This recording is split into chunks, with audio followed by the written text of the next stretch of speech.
Bonjour mesdames et messieurs, bienvenue au channel des Frères Tadros. Je fais une petite observation, un petit regard sur ce que je vois dans le COVID, famille en détresse. On va parler de ça dans cette vidéo-ci. Restez là.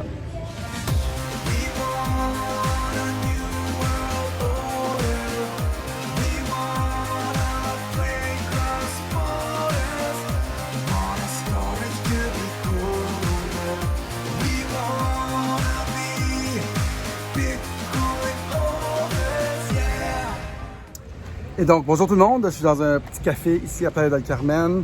J'ai appelé une amie tantôt, puis on a jasé. Puis elle me parlait de sa situation avec sa famille qui est complètement éclatée. Elle se retrouve tout seule pour Noël. Une gentille amie à moi qui s'appelle Mélissa. Puis là, elle me disait, mes parents ne veulent pas me voir parce que ils doivent choisir. Puis elle est un petit peu récalcitrante. Je l'ai rencontrée à Cancun il y a près un mois. Puis elle est rendue au Québec. Puis là, elle, c'est la récalcitrante, là, parce qu'elle est à Cancun. Puis là, elle se retrouve tout seule à Noël. Puis on a eu une longue discussion sur comment les dommages collatéraux de tout ça, c'est vraiment nos liens familiaux. Même moi, dans ma famille, on est plus séparés que jamais. On est 4 frères dans notre famille. Puis d'habitude, on est super proches. Mes parents ont toujours voulu qu'on soit comme ça. Mes parents sont décédés, toujours voulu qu'on soit, que les chicanes, qu'il n'y ait pas de chicanes. C'est pour ça, moi, que je tiens beaucoup à l'harmonie, tout ça. Et nous, on se voit même plus. On peut pas se voir parce qu'il y a un des frères qui a peur.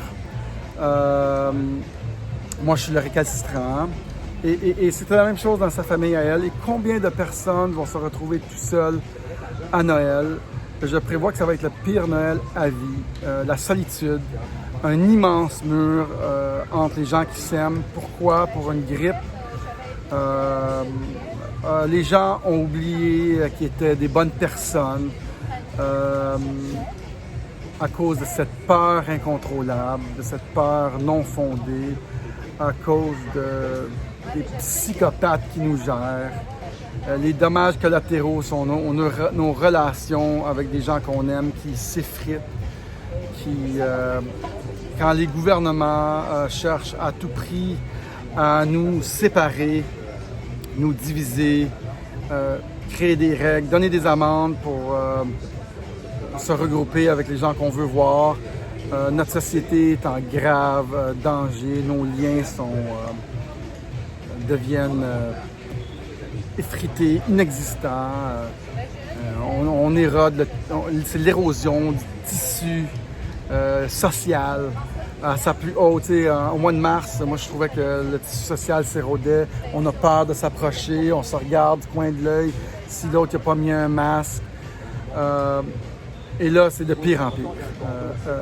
Et on doit réaliser que c'est leur seul but. Comment? Pour une grippe. Puis mes autres amis avec qui j'étais à Cancun, qui sont maintenant au Québec, Christiane et Olivier, je vais vous mettre les photos si ça ne vous dérange pas. Si ça ne leur dérange pas, ça ne leur dérangera pas. Ils sont rentrés dans une épicerie le week-end dernier, puis là, ils m'ont conté ça. Ils sont rentrés dans l'épicerie joyeux. Eux qui décident d'être heureux dans la vie, tu sais. Et de ne pas rentrer dans ce marasme, dans cette énergie-là. Eux, ils étaient heureux, jovial. Puis le gars à la porte leur a couru après pour les chicaner parce qu'il avait laissé son carrosse. Et il y a eu une scène dans cette épicerie-là. Ils m'ont conté tout ça. Il y a eu une scène parce qu'il avait oublié ce panier. Le gars à la porte tenait à ce qu'il ne s'amuse pas. Il ne fallait pas s'amuser. C'est du sérieux, le COVID.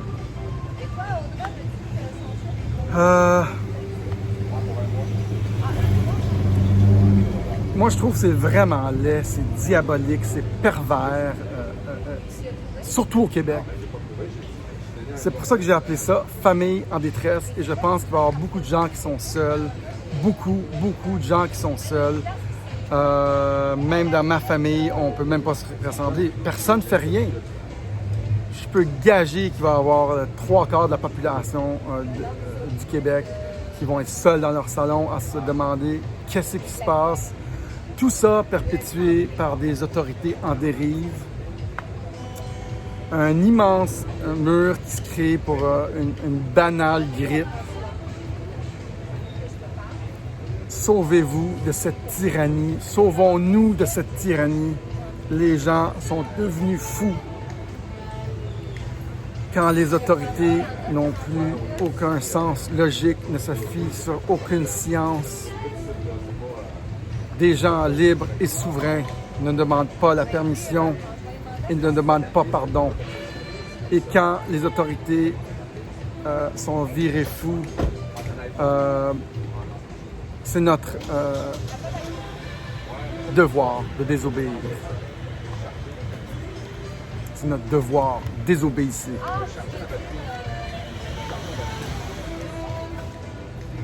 Y a-t-il quelque chose qui a du sens dans ce qu'ils disent, nos autorités?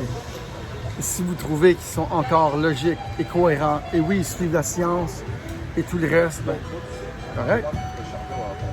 Suivez leurs ordres. Moi, ça fait longtemps que je ne les suis plus.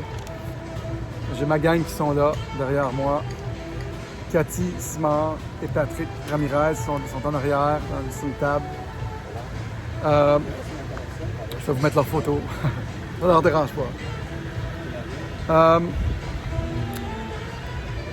C'est vraiment désolant ce qui se passe au tissu social, ce qu'ils nous font. N'embarquez pas dans cette division, de grâce. J'espère que ce regard, cette observation sur ce qui nous arrive vous éclaire. C'est poétique pour moi.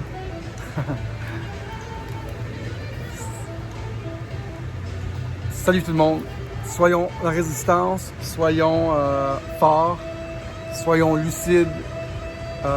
N'embarquez pas dans la haine. Il va falloir beaucoup d'amour, il va falloir beaucoup d'empathie pour passer au travers de tout ça sans se révolter. C'est la seule chose qui va nous faire gagner, je pense. Famille en détresse, SOS. Réunissez-vous quand même. Je sais qu'il y en a qui ne veulent pas se réunir. Fait que... En tout cas, petit changement de mon vidéo d'hier, hein, qui était sur la plage, un peu fou. Sur ce, mesdames et messieurs, toutes les personnes qui ont écouté cette vidéo, s'il vous plaît, je veux tout le monde, là, vous m'écrivez votre adresse courriel ici, au cas qu'on se fasse censurer notre chaîne YouTube. C'est pas quand on va se faire censurer, c'est pas si on va se faire censurer, c'est quand. Si on se fait censurer, j'aimerais avoir votre adresse courriel. On va vous envoyer nos vidéos. Aussi, on a une autre chaîne qui s'appelle Tadros TV. Aussi, on se retrouve sur Odyssey, on se retrouve sur Patreon, on se retrouve un petit peu partout. Vous avez tendance à penser que YouTube, c'est gratuit. Oui, c'est gratuit, mais il y a d'autres places qu'on peut s'assurer du service. Ils ne vont pas nous bannir. Patreon, c'est un petit charge par mois. Si vous avez apprécié ce qu'on fait, si vous appréciez ce que moi et Eric on fait, on vous apporte de la valeur. Vous êtes comme moi, j'apprécie vraiment ce qu'ils font. On vous donne du plaisir. Des fois, on est un peu fou. Moi, je suis un peu fou. Des fois, Eric a fait des entrevues du tonnerre, surtout avec Ronald Maranger dernièrement, qui parle du code Nuremberg. Souvent, on va faire des affaires un peu différentes. Souvent, c'est des choses comme ça. Des fois, c'est vraiment de l'information sur des sujets, des élections, etc. N'hésitez pas à nous faire une contribution volontaire. Si vous ne pouvez pas ou vous ne voulez pas, sans jugement, ceux qui sentent que c'est bon pour eux, qui sont vraiment contents, on accepte. Même le plus petit don, pas une scène, là. Il y en a qui se sont moqués de moi là, avec une scène. Là. Il y a un gars, oui, je vais le dire son nom, lui. Je l'ai oublié. Il y a un gars qui m'a fait 2 fois une scène. Mais il y en a qui ont fait des 400, puis il y en a un qui fait un 7500 francs suisses. Pour ce que je lui apporte. Je suis dans son salon, j'imagine, à tous les soirs. Quelqu'un qui se sent seul, justement. On a discuté beaucoup. Pas de famille, il se sent hyper seul. Il apprécie tout ce qu'on fait. Et donc, une contribution volontaire des gens qui sont là, à l'écoute, qui ont vraiment du plaisir. C'est toujours apprécié. Moi, je suis toujours surpris quand je vois ça rentrer. Aujourd'hui, j'ai eu 25 $. Je suis comme, wow, j'ai eu 25 $. Wouhou! Pas beaucoup, là. mais par Interact ou PayPal, mais ça montre que les gens apprécient. Puis ça me fait survivre parce que j'en reçois 2, puis ça fait 50 par jour, disons. Oups, tout d'un coup, je peux rester ici, continuer à garder ma bonne humeur. Et je ne fais que ça. Donc, c'est ma job. C'est ma job. Donc, c'est ça. Salut tout le monde. À la prochaine. Résistance. Soyez forts. Restez dans l'amour, l'empathie. Je remercie Mélissa qui m'a inspiré pour cette vidéo. Salut tout le monde. Namasté.